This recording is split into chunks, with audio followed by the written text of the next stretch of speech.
Comic-Con, how we doing? Love to hear it. Were any of you over in Hall H for Lanterns? No, you've all been here all day? A few of you. Oh, okay. Well, nice to see all of you then. Very appropriate that the episode was at a convention, right? It feels like it was crafted just for you guys.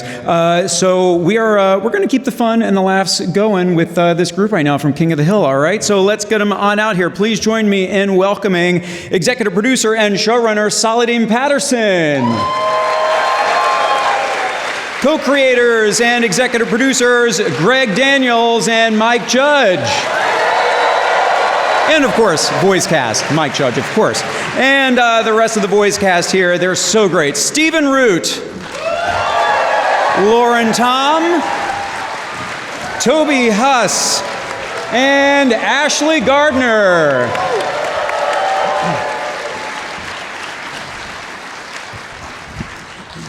Welcome. So great to have all of you here. Thanks for doing this and bringing all this fun to this crowd.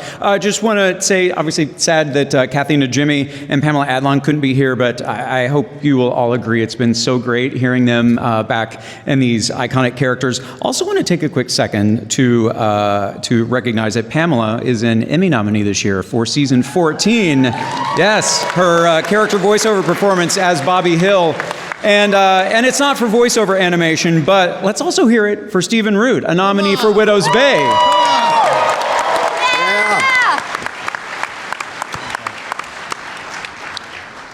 Any other accolades we should talk about before we get going? I mean, we can just keep going, right? But no, you guys, 30 years, almost 30 years ago, this show debuted January 1997. It has such a rich legacy at this point. As you look back on it, why is it special to you specifically? Who?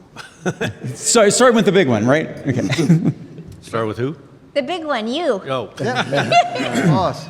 Oh, I don't know. I mean, if I think about it too long, it'll freak me out. So I don't think about it too much. But no, I mean, it is really amazing to see. I don't know. It's why is it special to me? Was that the question? Yeah. Well, I mean, I just love the characters and to work with all these great voice actors and great writers and animators. I mean, it's like I couldn't have ever dreamed of such a good job. So, Yeah, it's wonderful.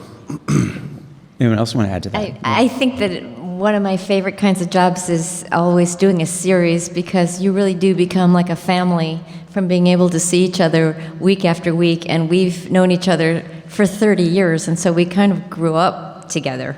Most of us were single, we didn't have kids. Like, we've gone through everything in life together. Yes, shut up. Oh, sorry. That's how much like a family we are. Exactly. Yes, I'm very old. Yes, I can't help it. Well, it's not showing at all. You're fine. All right.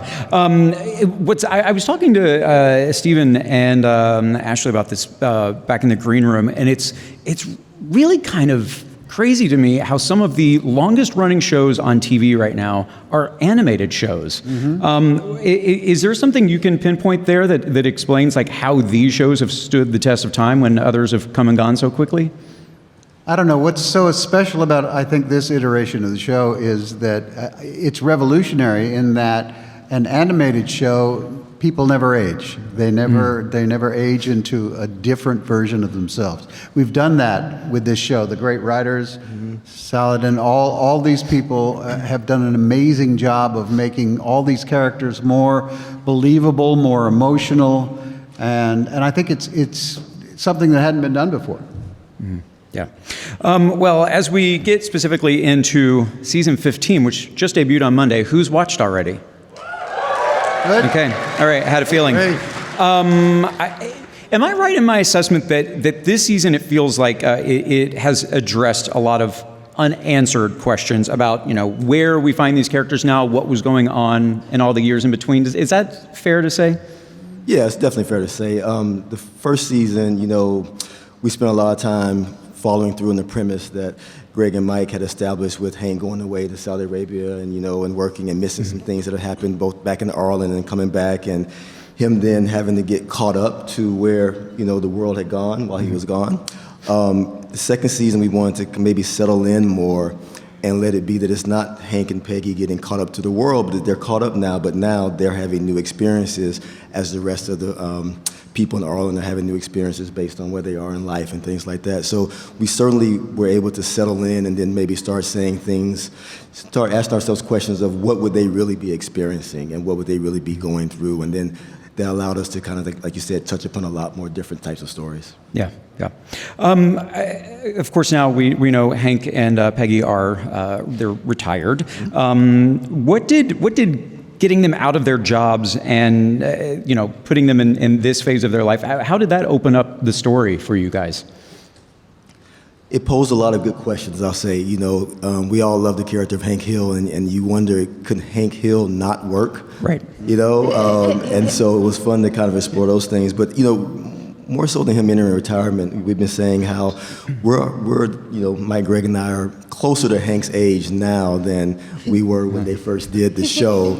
And so if anything, it's opened up us from being able to pull from our personal lives. We all have kids who are like Bobby and Connie's ages, so we're able to tell stories from the point of view of things that we're experiencing and seeing, more so than just reporting, things that we see in other people.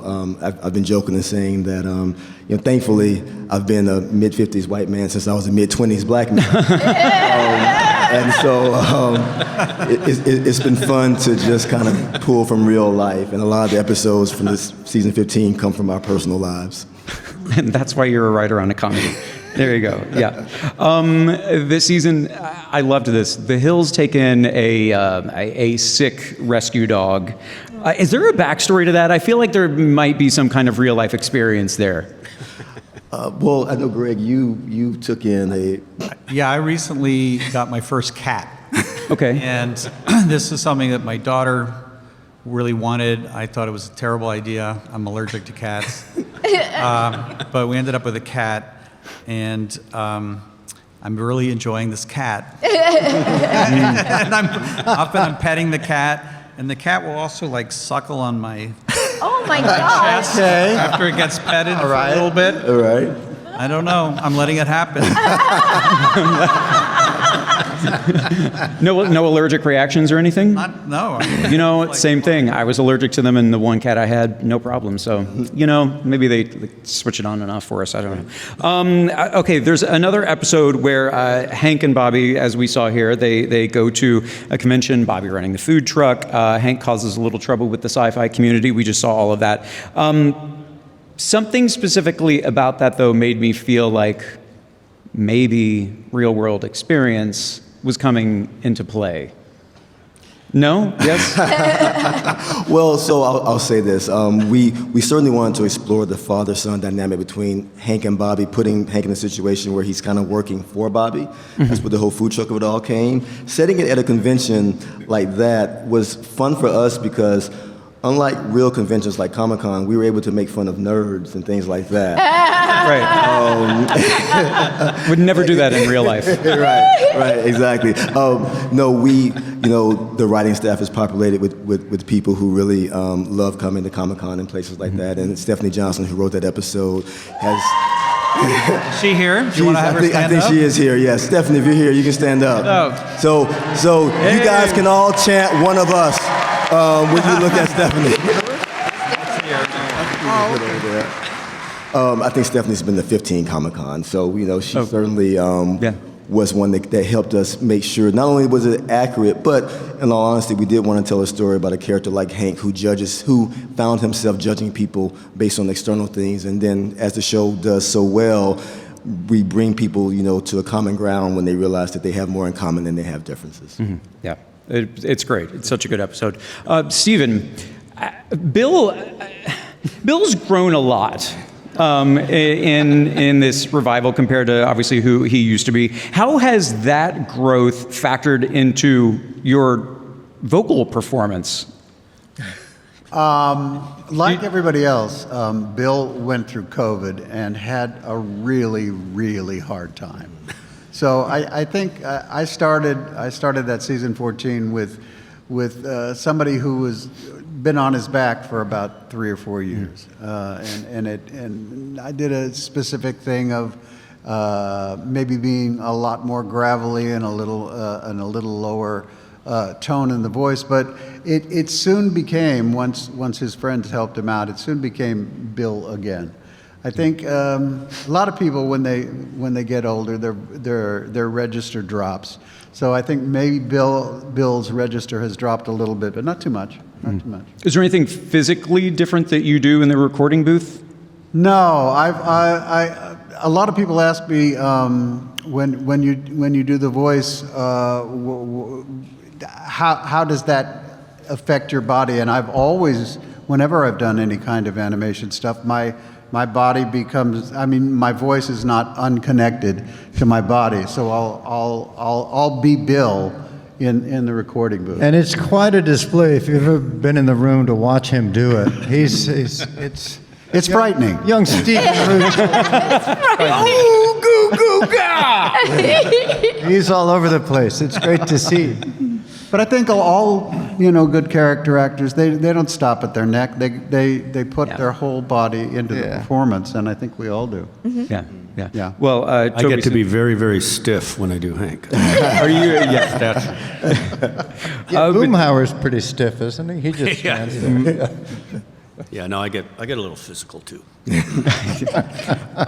Toby, this is the first season you have voiced Dale Gribble after the passing of Johnny Hardwick. Was it weird or tough the first time you went into the booth for a Dale session, or did it have more of a celebratory feel that you got to kind of keep the spirit alive? It's a mixture of sadness and a bit of a celebratory feel, because you're taking over from your old buddy who passed away, and that's an awful place to be. But at the same time, it was such a gift to be able to do it, and to keep it with all these people that I love, and to be able to do Dale. And Johnny made a really silly character, so it was really fun to be able to take it over this year and have fun with it. Yeah. And then we kept it within the family. Exactly. Yeah. So then on the flip side, it's now you not voicing Con. What's it like hearing someone else in that role?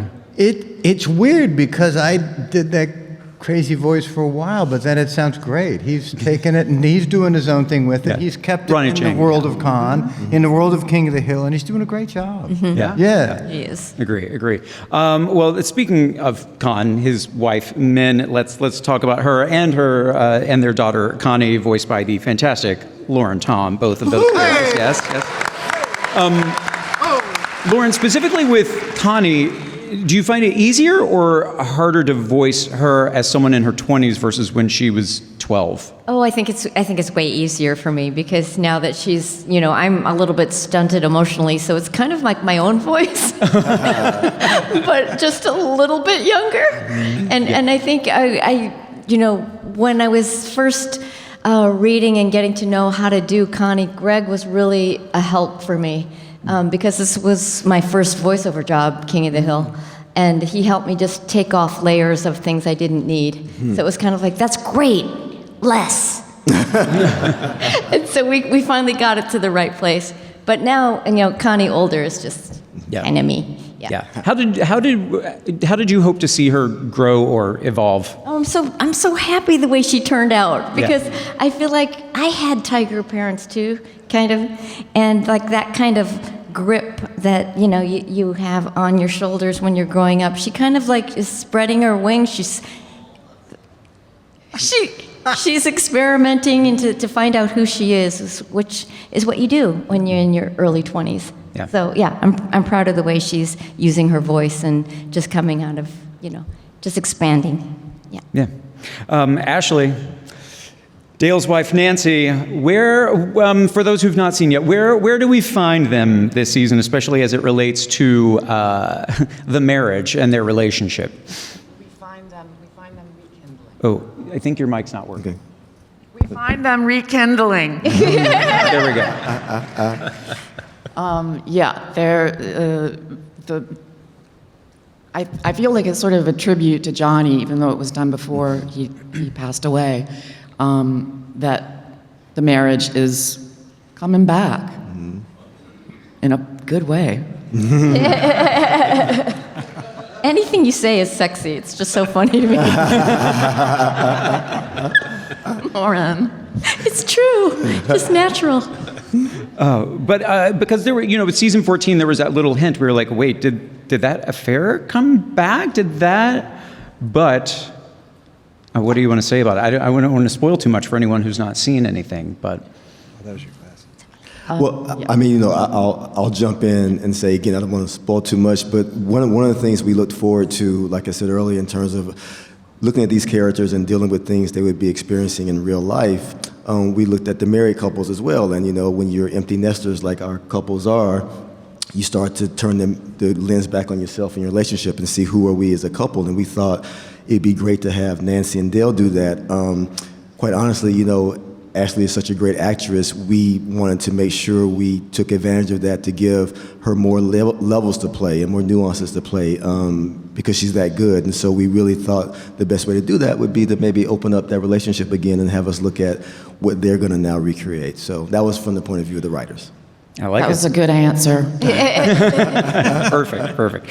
Well, obviously, we know season 15 just debuted on Monday. Some of you might be still working through those 10 episodes, but would you guys like a sneak peek at season 16? Well, we didn't bring anything. No, imagine. That'd be such a dick move on my part. No, we do have some footage for you. What should everyone know about that before we go to the clip? So this is an episode that we have where we get to see Hank and Connie together in a good way. If fans of the original remember, there's a great episode where Hank is actually with Connie when she gets her period for the first time, and which was a very touching episode. And now Hank gets to experience Connie going into a new phase of life as an adult, where she's getting ready to graduate, and she's really terrified of the real world. So they're working on a project together where they're making a propane-powered car. And this scene you'll see is when they take the car out for the first test ride, and Connie's dealing with her fear of the real world. Also, it's an animatic, right? Oh, right. Yeah, so it's not exactly. Not fully animated. It'll be an animatic, which is like moving storyboard. You guys are getting an inside baseball peek at the process for sure. Right? Mm-hmm. Special stuff. If you have your phones out, please just make sure you're not recording during this. Appreciate it. Yeah. Let's go ahead and check out the clip.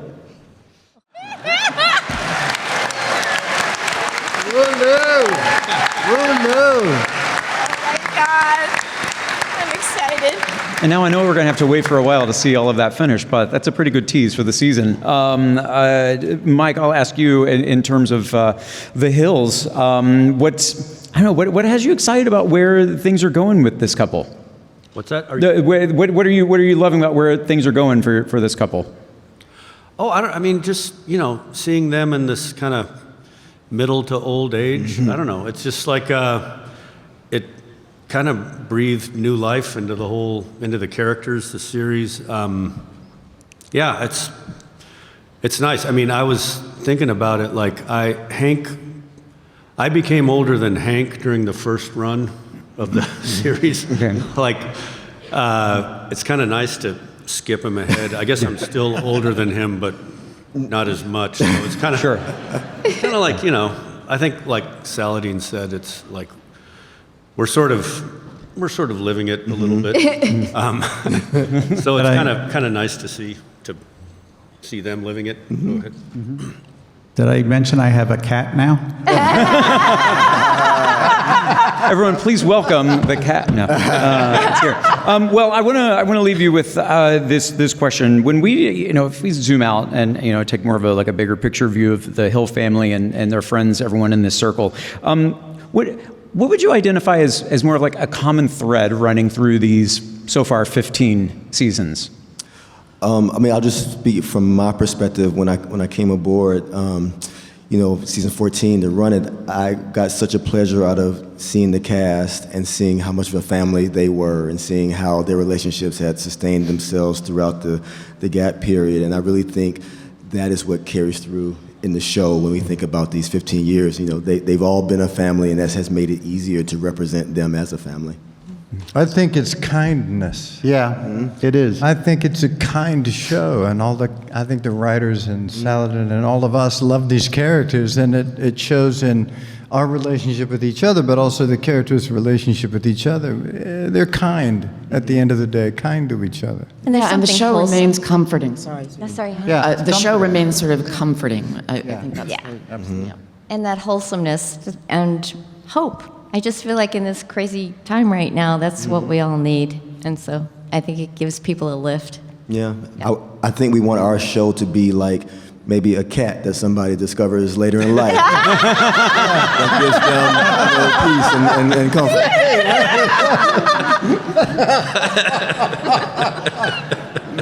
I would also say that the show is meant to be relatable and sort of observational, and it all kind of got rooted in Mike's artistic style, which is very much looking at life and finding the details and humor in the real world. And you know, a lot of shows don't do that. And it takes a lot of work to do that.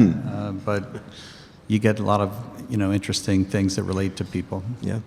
Yeah, the show. It's just like live action shows as well. Of course, so many just straight dramas, sci-fi, fantasy. Animated shows get to play around in that too, but to find a show that's so grounded in real life like this is really special and unique. And I hope you guys would all agree with that too. It's what makes it just so interesting to watch, because there's something relatable in some way about some of these characters, which must be the goal.